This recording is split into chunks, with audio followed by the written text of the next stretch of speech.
কেমন আছো তোমরা সবাই? আশা করছি তোমরা সবাই অনেক ভালো আছো। তোমাদের শুভকামনায় আমরা অনেক ভালো আছি। শুভ দুপুর সবাইকে। আজকের রান্নায় আমি তোমাদেরকে দেখাবো খুবই সুস্বাদু একটি রান্না। সেটা হচ্ছে পাঁচমিশালি সবজি।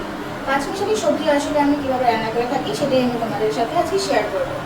এখানে দেখো আমি পাঁচ রকমের সবজি ব্যবহার করেছি, আর এটাকে আমি সম্পূর্ণ কাঁচা জালে রান্না করব।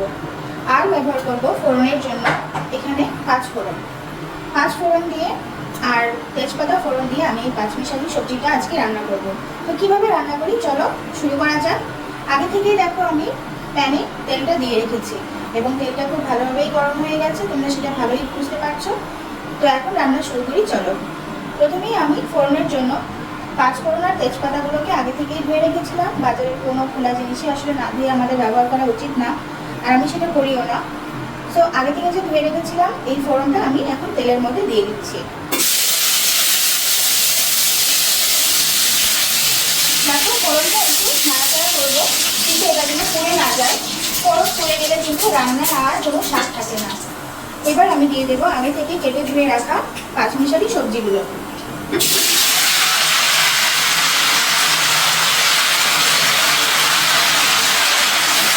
একটু নাড়াচাড়া করে নিচ্ছি। আর দেখো যেহেতু আমার কাছে টমেটো আছে, আমি কিন্তু এই রান্নার মধ্যে এই টমেটোটাও ব্যবহার করবো। এটাও কিন্তু এখনই দিয়ে দেবো।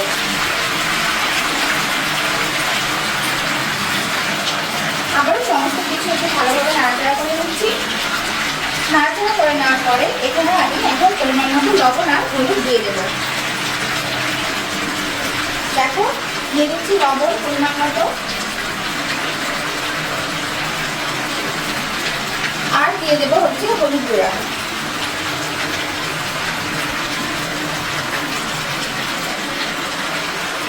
ব্যাস হয়ে গেল। এবার আমি এটাকে একটু সময় নিয়ে সমস্ত কিছু নেড়ে চেড়ে ভালোভাবে রান্না করে নেব। বন্ধুরা একটু সময় দিয়ে তোমরা এই পাঁচমিশালি সবজিটা রান্না করবে, কারণ সবজিটা যদি ভালো করে সেদ্ধ না হয় তাহলে কিন্তু রান্নার আসল মজাটাই কিন্তু থাকবে না, স্বাদটাও ভালো আসবে না। তো এইভাবে সময় নিয়ে আসলে নেড়ে চেড়েও তোমাদেরকে রান্নাটা করতে হবে। দেখো আমার যেহেতু নাড়াচাড়া করা সমস্ত কিছু শেষ, এই পর্যায়ে আমি কিন্তু তরকারিটাকে ঢাকা দিয়ে দেব। তো চলো বন্ধুরা ফিরে আসছি আরেকটু পরে। বন্ধুরা দেখো আমি কিন্তু ঢাকনা দিয়ে দিয়ে কিন্তু রান্নাটা করছি। আর ঢাকনা দিচ্ছি কেন, আসলে সবজির যে এক্সট্রা জল থাকে এই ঢাকনা দিয়ে রান্না করলে কিন্তু দেখো সেই জলটা আস্তে আস্তে বের হয়ে আসছে, আর এই জলেই কিন্তু আমার সমস্ত সবজিটা সেদ্ধ হয়ে যাবে।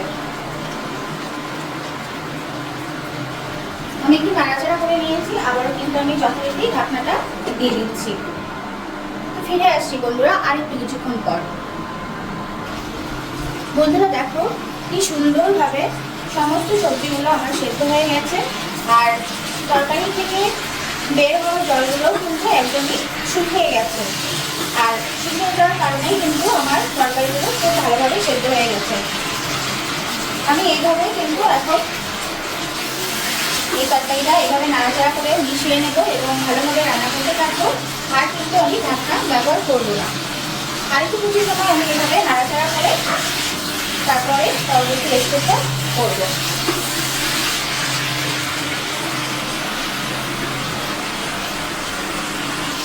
তো বন্ধুরা দেখো তরকারিটা যেহেতু আমার একদমই সেদ্ধ হয়ে গেছে, আমি এখানে এখন একটু জল ব্যবহার করবো।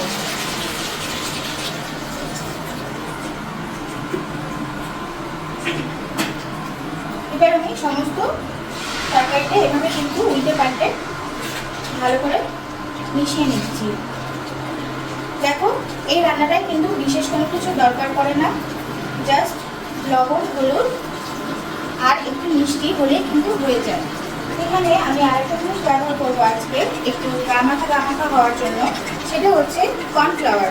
দেখো কর্নফ্লাওয়ারটা কিন্তু আমি আগে থেকেই গুলিয়ে রেখেছি এভাবে, এটাও কিন্তু আমি এখন দিয়ে দিচ্ছি। আর যেটা ব্যবহার করবো সেটা হচ্ছে চিনি। যেহেতু নিরামিষ রান্না, তো নিরামিষ রান্নায় চিনি ব্যবহার করি আমি, সেটা তোমরা সবাই জানো। দেখো আমি কিন্তু ঠিক এতটুকু পরিমাণে চিনি এখানে ব্যবহার করছি। ব্যাস আর কোনো কিছুই কিন্তু আমি এই রান্নায় ব্যবহার করব না। হ্যাঁ, তোমাদের বাসায় যদি ঘি থাকে তাহলে তোমরা এখানে এই পর্যায়ে ঘি ব্যবহার করতে পারো, কিন্তু আমার কাছে যেহেতু এখন ঘি অ্যাভেলেবেল নেই তো আমি ঘিটা ব্যবহার করছি না।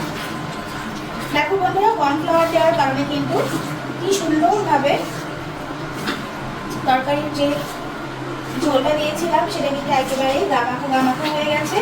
ঠিক এভাবেই কিন্তু এই তরকারিটা খেতে দুর্দান্ত লাগে।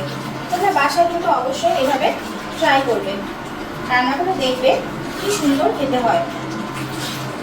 নিরামিষের দিনে বা যে কোনো দিনে তোমরা কিন্তু এটা এভাবে রান্না করে খেতে পারো। এই তরকারিটা অনায়াসে গরম ভাত বা রুটির সঙ্গে পরোটার সঙ্গে খেতে কিন্তু অসাধারণ লাগে। আমার রান্নাটা কিন্তু প্রায় শেষ, আমি এভাবেই তরকারিটাকে রাখবো, আর বেশি জাল করবো না।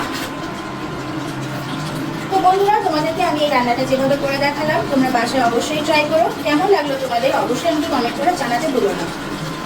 তোমাদের মতামত অবশ্যই আমার জন্য অনেক বেশি গুরুত্বপূর্ণ। আমার চ্যানেলটিকে তোমরা সাবস্ক্রাইব করে আমাদের পাশে থেকো, বেল আইকনটিকে কিন্তু প্রেস করতে কখনোই ভুলো না। তো বন্ধুরা, তোমরা সবাই ভালো থাকো, সবাই সুস্বাস্থ্য নিয়ে বেঁচে থাকো এই কামনায় করছি। আমাদেরকে সবসময় তোমাদের আশীর্বাদে রেখো, শুভকামনায় রেখো।